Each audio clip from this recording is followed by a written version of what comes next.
In an unexpected live television moment that quickly went viral, former White House aide and current Republican firebrand Karoline Leavitt faced down a hostile press corps with unwavering resolve. What began as a routine Q&A spiraled into a showcase of political strategy, rhetorical precision, and sheer composure. Reporters launched a barrage of aggressive questions, hoping to catch Leavitt off guard.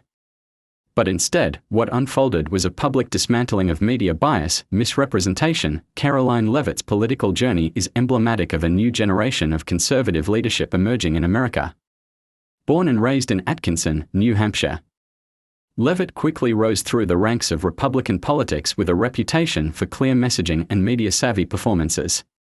Her early career included work as an assistant press secretary in the Trump White House, followed by her tenure as Director of Communications for House Republican Conference Chair Elise Stefanik. These roles not only honed her communication skills but placed her at the nexus of conservative media strategy and political messaging. By 2021, Leavitt launched a congressional campaign in New Hampshire's 1st District, a traditionally competitive seat. Although her bid ultimately fell short, the campaign catapulted her to national attention. Her unapologetic rhetoric, fierce critiques of progressive policy, and vocal support for Donald Trump made her a fixture on conservative networks and podcasts. Importantly, she has become a regular guest on outlets like Newsmax and Fox News, where her controlled, confident delivery and mastery of key talking points have earned her credibility and influence, yet with visibility comes scrutiny. Leavitt's detractors in the mainstream press have often portrayed her as combative or inexperienced, aiming to undermine her credibility. On several occasions, editorial coverage has painted her views as extreme or out of step with broader American sentiment. These portrayals, however, only seem to have reinforced her standing within conservative circles. Rather than retreat from criticism, Leavitt has leaned into it, framing herself as a principled outsider challenging an entrenched establishment, both political and media-driven. The incident in question took place during a press conference held after Leavitt made public remarks on the Biden administration's approach to border security and economic policy. The event, covered live by several news outlets, was expected to be routine, a political figure making bold statements for partisan audiences. However, the dynamic shifted when a group of reporters, some affiliated with major national outlets, used the opportunity to question Leavitt on several contentious issues, including election integrity, Trump's legal challenges, and her alignment with certain controversial figures. What followed was not simply a war of words but a public, real-time contest between political narrative and media framing. The moment would soon be dissected across television panels and social media timelines, with many commentators acknowledging, whether in support or criticism, that Leavitt had taken full control of the exchange and turned the spotlight onto the biases and tactics of the journalists themselves. Historically, these kinds of encounters between conservative figures and members of the press have shaped public perception profoundly. From Ronald Reagan's cool retorts to Sam Donaldson in the 1980s to Donald Trump's infamous clashes with CNN's Jim Acosta, confrontations with the media have served as defining moments for right-wing politicians. They simultaneously energize base supporters and prompt broader discussions about press responsibility, political fairness, and freedom of speech. Leavitt's rise also coincides with an era in which the public's trust in mainstream media has sharply declined. Surveys conducted by Pew Research Center and Gallup in recent years show that a significant portion of Americans, particularly conservatives, believe the press exhibits partisan bias.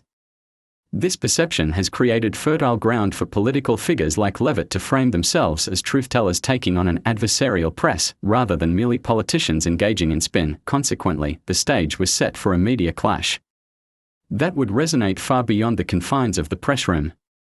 The underlying tensions between conservative populism and institutional journalism were not just present but palpable.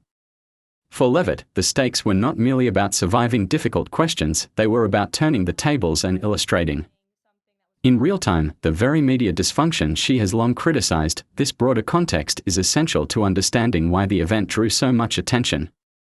It was not just a soundbite moment, it was an ideological inflection point in the ongoing culture war playing out on television screens, in social media echo chambers, and across America's divided political landscape. The press event unfolded inside a mid-sized media briefing room in Manchester, New Hampshire. Dozens of reporters packed the space, some local, others representing national outlets including CNN, The Washington Post, and Politico. Initially, the tone was controlled, with Leavitt delivering a prepared statement focused on inflation, energy independence, and the fentanyl crisis, three issues central to Republican messaging in 2025. She spoke confidently and cited statistics from both the Department of Homeland Security and the Bureau of Labor Statistics to support her claims. As the statement concluded, the floor was open to questions. The first few inquiries were direct but respectful queries about Leavitt's policy proposals, her thoughts on the latest Supreme Court decisions, and her stance on foreign aid. Then came a sudden pivot. A reporter from a prominent cable news network stood and asked, "Ms. Leavitt, do you believe Joe Biden won the 2020 election fairly, and will you denounce Donald Trump's ongoing legal maneuvers regarding it?" The room became tense. The question, clearly intended to draw a headline-worthy response, marked the start of a more aggressive line of questioning. Leavitt paused, smiled slightly, and responded, "That's an interesting pivot. I came here to speak on policies that affect everyday Americans, border security, food prices, energy bills, and yet, here we are rehashing 2020 narratives the media can't seem to let go of." The journalist pressed again. "It's a yes or no question." Leavitt didn't flinch. "It's a distraction, and frankly, it's dishonest journalism. If you truly cared about voters in this country, you'd ask about the 20% rise in heating oil costs, not what CNN producers think will trend on Twitter." That exchange opened the floodgates. A second reporter challenged her on her association with certain conservative PACs accused of spreading misinformation. Another asked if she believed the January 6 defendants were political prisoners. Each time, Leavitt met the inquiry head-on, not only deflecting the question but reframing it as evidence of media hostility and ideological bias. By the midpoint of the event, it was clear Leavitt had seized control. Her rhetorical structure was deliberate: acknowledge the question, expose its framing, pivot to policy, and end with a critique of media priorities. She quoted polling data, invoked working-class concerns, and repeatedly returned to her campaign slogan, accountability, integrity, America first. One particular moment garnered millions of views within hours of the event. When asked about Trump's legal troubles, Leavitt replied, "If you're asking about court cases, let's start with Hunter Biden. Or the classified documents at Joe Biden's house. Why is there selective outrage? Why the double standard?" The reporter began to interject, but Leavitt held firm. "No, let me finish. The American people are not stupid. They see the hypocrisy, and they are tired of the narrative manipulation. You can't manufacture outrage on one side and ignore blatant misconduct on the other."